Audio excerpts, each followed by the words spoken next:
పయనము అవుతులేనిది నీ సహనము సాటిలేనిది నీ త్యాగము బతుకు బాటలో ఎన్ని వెతుకులాటలో మలుపు మలుపునా ఎన్ని ఆటుపోటులో గెలుపే నీ ధ్యేయం సాహసమే నీ ఆయుధం సాధించే నీ ఆశయం సాహసమే నీ ఆయుధం సాధించే నీ ఆశయం.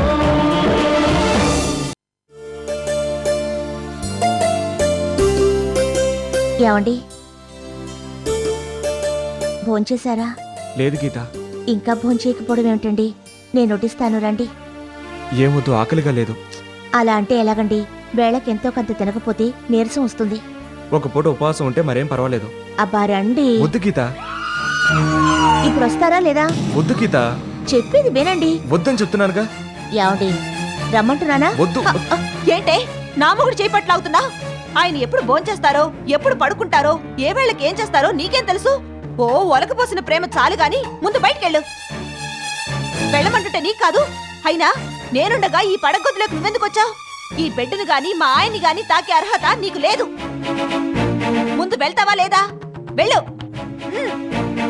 ఏమండి భోంచెద్దురుగాని రండి. ఆకలిగా లేదు. నన్ను చూస్తే లేని ఆకలి కూడా పుట్టుకొస్తుందండి. ఇలా ఎన్నిసార్లు జరగలేదు? వేడివేడి అన్నం వడ్డించి మీకిష్టమైన వంటకాలతో నా చేతులతో తినిపిస్తాను రండి. వద్దని చెప్తుంటే వినవేంటి? నా మీద కోపంతో వద్దంటున్నారు కదూ. చెప్పా పెట్టకుండా నేను వెళ్ళిపోయానని మీకు అలకగా ఉంది కదూ. నేను వచ్చేసానుగా. మీ ప్రేమే నన్ను బతికించిందండి. మీ ఆరాధనే నాకు ఆయుష్ పోసిందండి. నా మనస్తత్వం మీకు తెలుసుగా. మనసులో ఏం పెట్టుకోకుండా భోజనానికి రండి. వద్దంటే? అరే రమ్మంటుంటే వినవేంటి? రండి. వద్దని చెప్తే విసిగిస్తావేంటి? నువ్వు బయటికి వెళ్తావా, నన్ను వెళ్ళమంటావా? ఏమండి నార్మల్. ఏమే శనిగుట్టుదారా, నీ వల్ల నేను మా ఆయన చేత చెంపదెబ్బలు తినాల్సి వచ్చిందే. ఎన్నోసార్లు నేనే మా ఆయన్ని కొట్టాను, తిట్టాను. అయినా మా ఆయన ఏనాడు నా మీద చేయి చేసుకోలేదు. అలాంటిది ఇవాళ నీ మూలంగా నా మీద చేయి చేసుకున్నారు. మా ఆయన చేత 3 ముళ్ళు వేయించుకున్నానని నువ్వే సంబరపడనక్కర్లేదు. నా సంగతి నీకింకా తెలీదేమో. అనవసరంగా నా జోలికి ఎవరైనా వచ్చారో చెడు కూడా ఆడేయగలను. తెల్లవారేలోగా నీ పెట్టాబేడ సర్దుకొని ఉడాయించు, లేదంటే చాలా తేడాలు వస్తాయి. ఏమండి?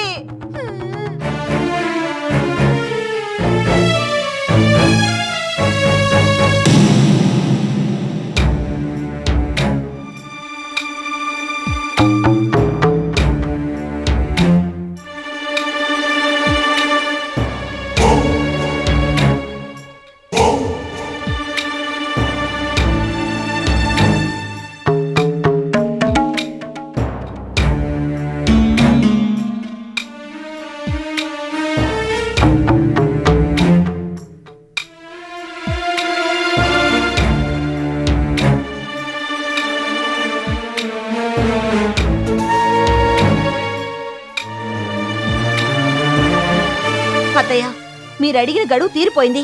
మీ సమాధానం ఏంటి? అత్తయ్య, మౌనమే మీ సమాధానం కాకూడదు. అడబాల ధర్మారావు గారి భార్యగా, రాగద్వేషాలకు అతీతంగా, నిష్పక్షపాతంగా, ఒక తల్లిగా నాకు న్యాయం జరిపించండి.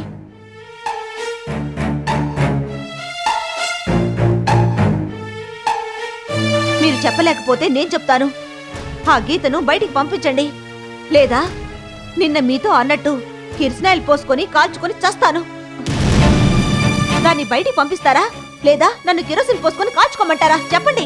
మాల్ని, నువ్వు చదువుకున్న దానివి, ఇలా మూర్ఖంగా ప్రవర్తించుకో. తనకు మాలిన ధర్మం కాకూడదు కదా.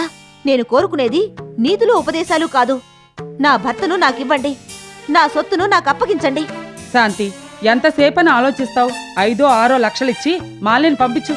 ఏమే మాలిని, మీ అత్తయ్య 5-6 లక్షలు ఇస్తుంది, అది తీసుకుని వెళ్ళు. ముష్టా భరణవా? 5-6 లక్షలు పడేస్తారట. దాంతో తృప్తి పడి నేను బయటికి పోవాలట. ఏం చెప్పావే ముసల్దానా? ఏయ్ నోర్మి! అదే మాట నేను తిరిగంటే మీరేమవుతారు? అన్నపూర్ణమ్మ పిన్ని చెప్పింది చాలా సబబుగా ఉంది. నువ్వొకటివి. జాగా దొరికితే చాలు జెండా పాతేస్తావు. నా హక్కుకి 5-6 లక్షలు విలువ కడతారా? మొత్తానికి మీరందరూ కుమ్మక్కై మీ పక్షపాత బుద్ధి బయట పెట్టుకున్నారు. ఉమ్, నువ్వు అరిచి చచ్చినా కిరసనాలు పోసుకొని చస్తానన్నా అంతకు మించి దక్కేదేమీ లేదు. గొప్పగా చెప్పావులే. ఆ 5 లక్షలకు తోడు ఇంకో 50,000 ఎక్కువ నేనిస్తాను. ఆ గీతను బయటికి పంపించండి. ఏంటలా చూస్తారు? మీరన్న మాటేగా. నాకిచ్చేదేదో దానికిచ్చి పంపించండి. నాకన్నా అది జూనియరే కదా. ఏమ్మా సీనియర్ జూనియర్ అనుకోవటానికి ఇదేమన్నా గవర్నమెంట్ ఉద్యోగమా? ఏంటమ్మా సీత ఎలా మాట్లాడుతుంది? అనవసరంగా మీరు డిస్కషన్ పెంచకుండా మీ నోరు మూసుకోండి. అత్తయ్య, మీరు నిర్ణయం చెప్తారా లేదా? అత్తయ్య, ఎదుట వాళ్ళకి మన ఉపకారం చేయకపోయినా పర్వాలేదు గాని అపకారం చేయకూడదని నా చిన్నప్పటి నుంచి మా అమ్మ చెప్తూ వచ్చింది. కానీ నాకు అపకారం చేశావే. మాల్ని, నీకు నేను అన్యాయం చేయాలని గాని నీ హక్కుని నా సొంతం చేసుకోవాలని గాని నీ ఆస్తిని కాజేయాలన్న దుర్బుద్ధి గాని నాకెన్నడూ లేదు. నేను నీకు సవతి కావడానికి ఇక్కడ ఏ ఒక్కరూ కారకులు కాదు. నేను కూడా కాదు. నువ్వు అవునన్నా కాదన్నా ముమ్మాటికి నువ్వే. తగిన న్యాయం జరిపించమని ధర్మదేవత లాంటి అత్తయ్యను నువ్వు నిలదీశావు. ఇదొక అతి సున్నితమైన సమస్య. అటు నీకు ఇటు నాకు అన్యాయం జరగకూడదన్న ధర్మసంకట పరిస్థితుల్లో అత్తయ్య ఉన్నారు. అత్తయ్య, నా మూలంగా నాలాంటి సాటి ఆడది కంటతడి పెట్టకూడదు. నా వల్ల మాలినికి అన్యాయం జరగకూడదు. అందుకని నేనొక నిర్ణయానికొచ్చాను. ఈ ఇంటి కోడలిగా కాకుండా పని మనిషిగా పడుంటాను. అత్తయ్య, ఏ విధంగానూ నేను మాలికి అడ్డు తగలను. పని మనిషిగా పడుండే అవకాశం నాకు కల్పించండి. ఎందుకంటే ఇప్పుడు నేను బయటికి వెళ్ళలేను. వెళితే నా పరువు మాట అటుంచి ఎంతో ఘన చరిత్ర ఉన్న ఈ పెద్దింటి పరువు పోతుంది. అన్నీ ఆలోచించి నేను ఈ నిర్ణయానికొచ్చాను. తుది తీర్పు మీదే. మాల్ని చూసేవంటే దాని మంచితనం. ఆ మహా గొప్ప మంచితనమే. దాని మంచితనం గురించి మీరే మెచ్చుకోవాలి. అత్తయ్య గారు, మీరేమంటారు? మాల్ని, నీ వాదన నువ్వు వినిపించావు. తను చెప్పాలనుకున్నదేదో గీత చెప్పింది. నేను చెప్పేదేమిటంటే మీరిద్దరూ ఇక్కడే ఉండాలి. గీత చెప్పినట్టుగా తను పని మనిషిగానే ఉంటుంది. నేనేదైనా పని మీద పక్కకెళ్తే ఈ నా సవితి మా ఆయన పక్కకు చేరదు కదా. నీకా భయం అక్కర్లేదు. ఏమే మాల్ని, గీత నీకు హామీ ఇచ్చింది కదా. ఇప్పుడు మీ అత్తగారిచ్చిన తీర్పు నీకు నచ్చిందా? నచ్చినా నచ్చకపోయినా నా నిర్ణయంలో మార్పులు చేర్పులు ఉండవు. ఓసే మాల్ని, ముందు ముందు నీ మూలంగా ఏదైనా సమస్య వచ్చిందనుకో, నువ్వు కృష్ణాలు పోసుకొని చావడం కాదు, నేనే నీ నెత్తిన కృష్ణాలు పోసి సజీవ దహనం చేస్తాను. జాగ్రత్త.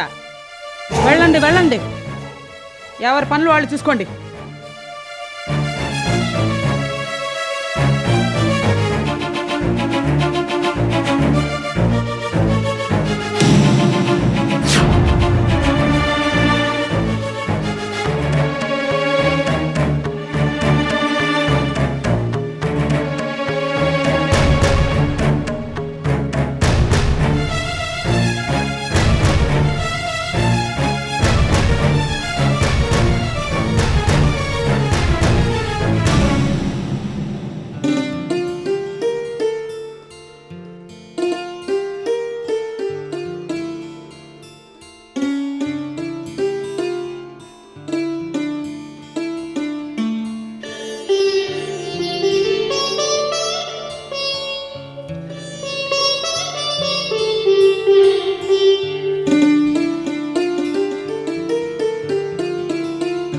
Good morning madam.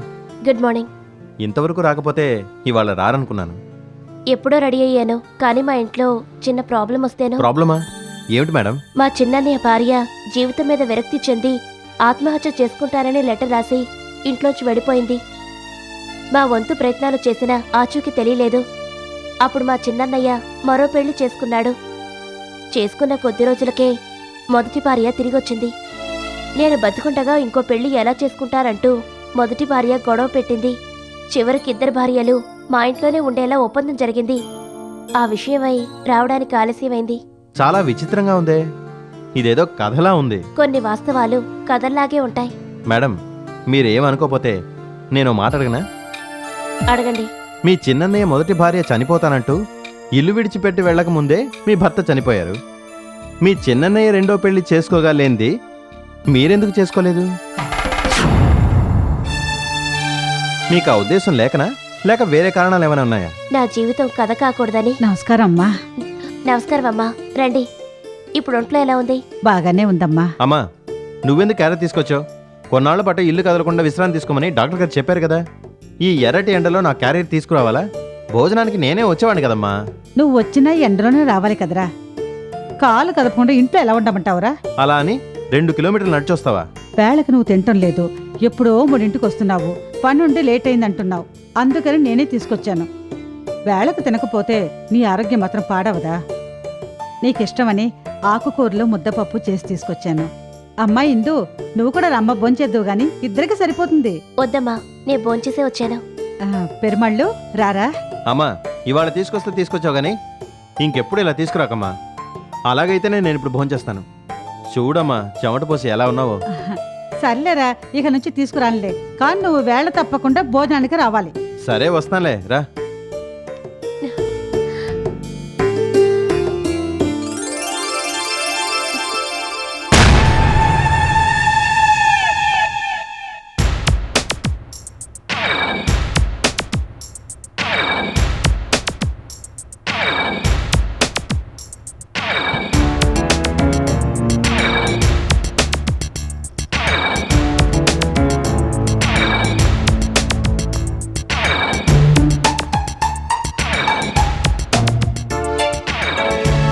Good morning బావా. మళ్ళీ ఇక్కడికి ఎందుకు వచ్చావు? నీతో మాట్లాడాలని. ఏంటి మాట్లాడేది? నువ్వేం మాట్లాడక్కర్లేదు. ముందు మర్యాదగా బయటికి నాడు. అది కాదు బావా. ఏంటి కాదు? వెళ్ళమంటుంటే నీ కాదు. దయచేసి నేను చెప్పేది విను బావా.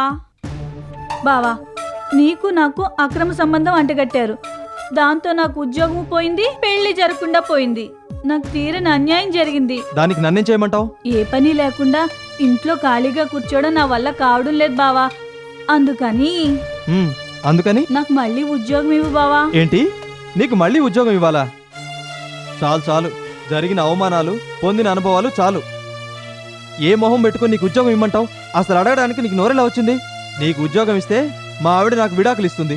బావా, ఆవేశపడకుండా నిదానంగా ఆలోచించు. మనిద్దరి విషయంలోనూ జరగరాని తప్పులు ఏమన్నా జరిగాయా?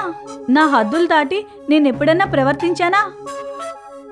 బావో కదా అని కాస్త చనువుగా ప్రవర్తించాను. అంతకు మించి నేనేం తప్పుగా ప్రవర్తించలేదే. నేనన్నది నిజమో కాదో నీ గుండెల మీద చెయ్యేసుకుని చెప్పు. అందరూ నన్నే తప్పడుతున్నారు. నేను లోపరుచుకున్నానని నన్ను ఆడిపోసుకుంటున్నారు. అనవసరంగా నా మీద నీలాపు నింద వచ్చి పడింది. నా మీద పడిన నింద నిజం కాదని నిరూపించుకోవాలంటే నేను నీ దగ్గర పని చేయాలి బావా. నువ్వెన్ని చెప్పు, నేను నీకు ఉద్యోగం ఇవ్వలేను. నా టైం పాడు చేయకుండా బయటకెళ్ళు. బావో బావో బావో ప్లీజ్ Get బావా. lost. బావా బావో బావో ప్లీజ్ వెళ్ళమంటుంటే? బావా. ప్లీజ్ ప్లీజ్ ప్లీజ్ ఛే. బావా.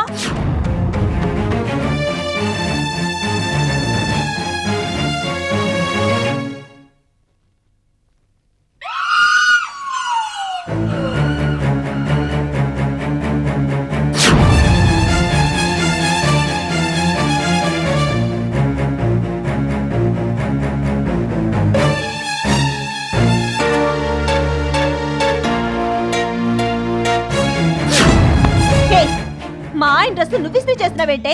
ఇస్త్రీ చేయడానికి నువ్వెవతివే? ఏంటి ఆ లుక్కు? మా వారి బట్టలు నేను తప్ప వేరెవరు ఇస్త్రీ చేయడానికి వీల్లేదు. ఆయన మెప్పు పొందాలని ఇస్త్రీ చేస్తున్నావా? ఆయనే చేయమన్నారు, అందుకే చేస్తున్నాను. కావలిస్తే వెళ్ళి అడగండి. అంత అవసరం నాకేంటే? సరే, ఇస్త్రీ చేయమన్నారే అనుకో. తగుదునమ్మా అంటూ నువ్వు తయారవ్వడమేనా? పని మనిషిగా పడుంటానని చెప్పి పెళ్ళాం చేసే పనులు చేయడం మొదలు పెడతావా? ఇస్త్రీ చేసేది ఒక పెళ్ళాలు మాత్రమే కాదు, పని మనుషులు కూడా చేస్తారు. పని మనిషిగా నేను ఈ పని చేస్తున్నాను. ఏంటే ఏంటే ఏంటి నోర్లేస్తోంది? మాటకు మాట బదులు చెప్తావా? చేసిన చాలు గాని ఇక్కడితో ఆపు. ఆపమంటే నీ కాదు. అయ్యో అయ్యో, ప్లగ్ పీకిస్తున్నారండి. అవతల ఆయన ఆఫీస్కి వెళ్ళాలి, అర్జెంటుగా ఇస్త్రీ చేయాలి. అర్జెంట్ అయినా ఆర్డినరీ అయినా నాకు అనవసరం. మా ఆయన డ్రెస్సు నువ్వు ఇస్త్రీ చేయడానికి వీల్లేదు. అదేదో ఆయన్ని అడిగి తెలుసుకోండి. ఏంటి తేల్చుకునేది? అయ్యో చేస్తున్న పని. అయ్యో, చేస్తాను, ఇలాగే చేస్తాను. మర్యాదగా నువ్వు ఇక్కడి నుంచి వెళ్ళు. వెళ్ళు వెళ్ళమంటుంటే వెళ్ళవే. వెళ్ళు. ఏంటి ఇక్కడ గొడవ? గొడవేం కాదు. మా ఆయన డ్రెస్సు ఇది ఇస్త్రీ చేస్తుంటే వద్దు అంటున్నాను. ఏ ఎందుకు చేయకూడదు? మీ ఆయన దానికి కూడా ఆయనే కదా. ఏంటి దానికి కూడా ఆయనే? మా ఆయన అండర్వేర్ నుంచి హ్యాండ్ కర్చీఫ్ వరకు నేనే ఇస్త్రీ చేస్తాను. మధ్యలో ఇదే వత్తి. ఆయన చేయమంటేనే చేస్తున్నాను. విన్నావంటే ఇప్పుడు ఏమంటావు? ఆయన చెప్పినా సరే చేయకూడదు అంటాను. నువ్వు పెత్తనం చలాయించడానికి గీత ఏమైనా మీ ఆయనతో కాపురం చేస్తుందా? ఇస్త్రీ చేయమంటే చేస్తుంది. ఆ మాత్రం దానికి గొడవ పెట్టాలా? ఆ గొడవ పెట్టక చూస్తూ ఊరుకోమంటారా? ఇవాళ ఇస్త్రీ చేసింది, రేపు సైరన్ నీ మోగిస్తుంది. అంత గొడవ మనిషిని నేను ఎక్కడ చూడలేదే. పాపం పని మనిషిగా పడుంటానన్న పాపానికి గీతని సాధించడం మొదలు పెట్టావు. ఇదిగో దాని జోలికి వెళ్లకుండా నీ పనేదో నువ్వు చూసుకో. తగు తీర్చడానికి ఎలాగైతే వచ్చారు గాని ఇది మా సొంత విషయం. మీరేం కలుగు చేసుకోవద్దు. వెళ్ళి టీవీ చూడండి. ఏమిటే ఏమన్నావు? ఇది నీ సొంత విషయమా? నేను కలగ చేసుకోకూడదా? పైగా టీవీ చూడమంటూ దెప్పి పొడుపులు ఒకట. ఎంత కండ కావరమే నీకు, ఎంత మిడిచిపాటు. పెద్దంతరం చిన్నంతరం లేకుండా నోటికి ఎంత వస్తే అంత మాట్లాడతావా? ఇప్పుడు నేనేమన్నానని? నోరు మొయ్. నన్ను ప్రశ్నించేంత వరకు వచ్చావంటే అమ్మా గీత ఇస్త్రీ చేయవే ముందు. ఏయ్ దమ్ముంటే అడ్డుకోవే చూద్దాం. అడ్డుకో. దీంతో వీపు మీద ఒక వాత పెట్టగలను. జాగ్రత్త. అత్తింటి భోజనం బాగా వంట పట్టి బాగా బలిసిందే నీకు. అనవసరంగా నోరు పారేసుకోకండి. నోరు పారేసుకోవడం కాదే, ఇంకెప్పుడైనా గీత మీద పడి సాధించావో మొన్న అన్నానుగా అదే కృష్ణాలు పోసి సజీవ దహనం చేస్తాను. అదే జరుగుతుంది. నాతో పెట్టుకోకు. పెట్టుకున్నావో బుర్ర పగలు కొడతాను. జాగ్రత్త. రామ్మ గీత నువ్వురా.